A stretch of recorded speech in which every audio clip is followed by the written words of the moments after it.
Mixed মিডিয়ায় তোমাদের প্রত্যেককে স্বাগত।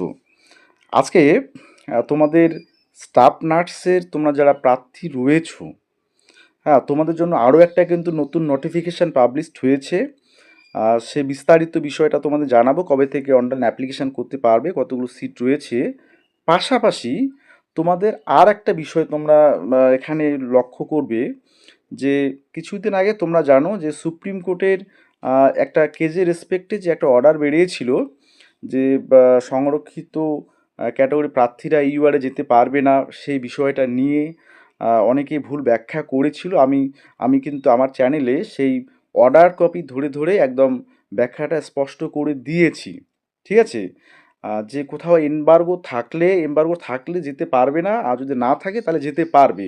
এটা হচ্ছে মূল কথা। তো এখানেও এই বিজ্ঞপ্তিটাতে সেই বিষয়টাও কিন্তু বলা রয়েছে। তো এবং পাশাপাশি যেটা আমি বলবো যে এখানে কিন্তু ইউআর, এসসি, এসটি, ওবিসি তাদের জন্য সমান সুযোগ থাকছে। তো তোমরা একবার দেখে নাও, যে কোনো তোমরা যে কোনো প্রার্থী হও না কেন, যে ইউআর, সে এসসি, এসটি, ওবিসি সবার ক্ষেত্রেই কিন্তু এখানে সমান সুযোগ রয়েছে। সেটাও আমি তোমাদের এখানে দেখাবো, ঠিক আছে? আচ্ছা, যা এটা হচ্ছে তোমরা দেখতেই পাচ্ছ যে West Bengal power development corporation লিমিটেডের পক্ষ থেকে রিক্রুটমেন্ট নোটিফিকেশান, সেটা তোমাদের 17 তারিখে পাবলিশড হয়েছিল। এখানে তোমাদের স্টাফ নার্সে যারা রয়েছো, তোমাদের ক্ষেত্রে দেখো ভ্যাকান্সি রয়েছে 7টা। ঠিক আছে? স্টাফ নার্সদের ক্ষেত্রে ভ্যাকান্সি রয়েছে 7টা। সেখানে ক্রাইটেরিয়া তোমরা জানো স্টাফ নার্সের কি দরকার হয়, অর্থাৎ ডিগ্রি, ডিপ্লোমা যদি থাকে, হ্যাঁ, GNM, BSc, post basic BSc এগুলো থাকলে তোমরা অ্যাপ্লাই করতে পারবে। আচ্ছা, এবার তোমাদের এই বিষয়গুলি এজ লিমিটের ক্ষেত্রে আসি। তোমরা জানো এজ লিমিট সাধারণত তোমাদের যেগুলো থাকে, হ্যাঁ, তোমাদের স্টাফ নার্সের ক্ষেত্রে 32 ইয়ার্স ফর দ্য পোস্ট। হ্যাঁ, এখানে দেখো আনরিজার্ভ ক্যান্ডিডেটের জন্য 32 বছরের সময়সীমা বেঁধে দেওয়া রয়েছে, এবং বাকি যারা সংরক্ষিত ক্যান্ডিডেট রয়েছে, এসসি এসটির জন্য 5 বছর ছাড়, ওবিসির জন্য 3 বছর, আর হচ্ছে তোমার পিডব্লিউবিডি তাদের জন্য 45 ইয়ার্স পর্যন্ত। যাই হোক, আর একটা বিষয় এখানে তোমরা একটু লক্ষ্য করবে, এই যে তোমরা এক্সামটেড ক্যাটাগরি, দেখো এক্সামটেড ক্যাটাগরি ইসি, হ্যাঁ, যারা রয়েছো, বা যারা, তো এই বিষয়টা জানো এই ক্যাটাগরির জন্য সিট কিন্তু রিজার্ভ থাকে। ঠিক আছে? সেটাও কিন্তু তাদের জন্য 45 ইয়ার্স। তো এই বিষয়টা একটু মনে রাখবে যে ইসি ক্যাটাগরিটার ক্ষেত্রে আমি ডিটেলসটা আসবো পরে। হ্যাঁ, অবশ্যই ফার্স্ট টাইম যারা দেখছো একটু সাবস্ক্রাইব করবে, ভিডিও পারলে শেয়ার করবে, একটু হাইপ করবে।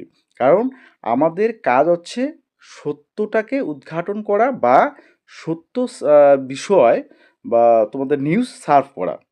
কখনো ভুল বা বিভ্রান্তকর যে বিষয়গুলো উঠে আসে মাঝে মাঝে অনেকেই সেগুলো দেয় বা হয়তো বেশি ভিউজ পাওয়ার জন্য, সেই বিষয়টা না।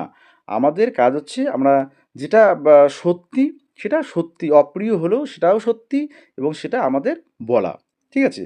আচ্ছা, দেখো এখানে একটা বিষয় আমি তোমাদের ক্লিয়ার করে দেই।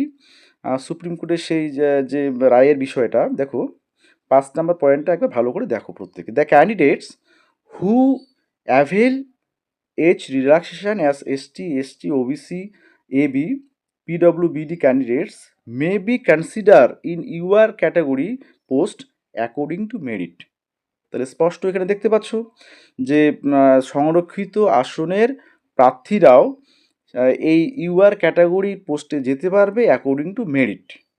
আচ্ছা, এটা ওই বিষয়টা সুপ্রিম কোর্টের যে অর্ডারটা তার কিন্তু এখানে বলা রয়েছে। আমি বলেছিলাম যে এমবার্গো আছে কি নেই, এখানে কিন্তু এমবার্গো নেই, অর্থাৎ তারা যেতে পারবে। আচ্ছা, ইউআর পোস্টে। আচ্ছা, সেই বিষয়টা যেমন রয়েছে, পাশাপাশি তোমাদের দেখো সিট সংখ্যাগুলো রয়েছে এখানে দেওয়া, এবং তোমাদের সকলের জন্য যে সমান সুযোগ সেটাও তোমাদের একবার আমি জাস্ট দেখিয়ে দিই। আচ্ছা, এই নোটিফিকেশানটা তোমরা যদি চাও অবশ্যই তোমাদের আমি লিঙ্কটা দিয়ে দেবো, অফিসিয়াল যে ওয়েবসাইটের লিঙ্কটা। এখানে আর একটা বিষয় তোমাদের আমি ক্লিয়ার করে নিই। দেখো, সবার জন্য কেন সমান সুযোগের কথা আমি বলছি, এখানে এই 3 নাম্বার পয়েন্টটা একবার তোমরা খেয়াল করো। এখানে দেখো কি বলছি, post as indicated above include reservation for exempted category, অর্থাৎ এক্সেমটেড ক্যাটাগরির জন্য কিন্তু এখানে সিট রিজার্ভ রয়েছে।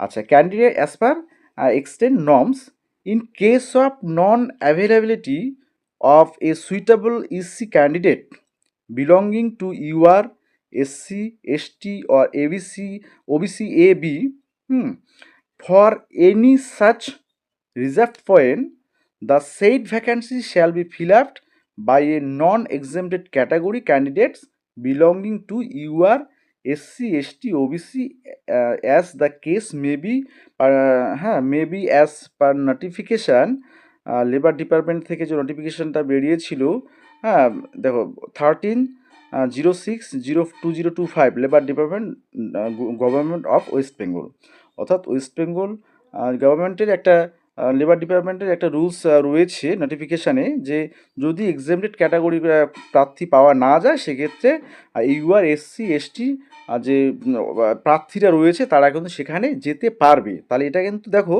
এটা কিন্তু প্রত্যেকটা ক্যাটাগরির ক্ষেত্রে ইউআর বলো, এসসি, এসটি সবার জন্য সমান সুবিধা কিন্তু এখানে দিয়ে রেখেছে। ঠিক আছে, তাহলে এই বিষয়টাই তোমাদের বলছি। আচ্ছা, তাছাড়া তোমাদের যে এই যে ফর্ম ফিল আপ, সেটা দেখো ডিটেলস তোমরা এখানে পাবে। তোমাদের কীরকম করে মার্কস ক্যালকুলেশন হবে বা তোমাদের প্রসেসটা কীভাবে হবে, অ্যাকাডেমিকে 75, তারপর হচ্ছে 10 মার্ক, এক্সপিরিয়েন্সে ইন্টারভিউ হচ্ছে 15। তোমাদের এইচআরবি যে নিয়মটা, সেই রুলস অনুযায়ী তোমাদের বিভিন্ন স্ল্যাব দেয়া রয়েছে নার্সিংয়ের ক্ষেত্রে। দেখো সেই বিষয়গুলো তোমরা একবার দেখে নেবে। আচ্ছা, ডিপ্লোমা যদি থাকে সেটা 5 নম্বর, অর্থাৎ এইচআরবির যে নোটিফিকেশনটা সেম তোমাদের বিষয়গুলো এখানে রয়েছে। আচ্ছা, এবার তোমাদের যখন অ্যাপ্লাই করবে, হ্যাঁ অনলাইন মোডে অ্যাপ্লাই করতে হবে। সেখানে ইমেল আইডি, মোবাইল নাম্বার, আধার নাম্বার, মানে তোমাদের ছবি, হ্যাঁ যারা ক্যাটাগরিতে রয়েছে তাদের সার্টিফিকেট, অবশ্যই সেগুলো লাগবে। এবার এই যে তোমাদের দেখো কবে থেকে শুরু হচ্ছে তোমাদের অনলাইন অ্যাপ্লিকেশান, সেটা হচ্ছে 25 থেকে শুরু হচ্ছে, 25/9/2025 থেকে 16/10/2025 পর্যন্ত চলবে।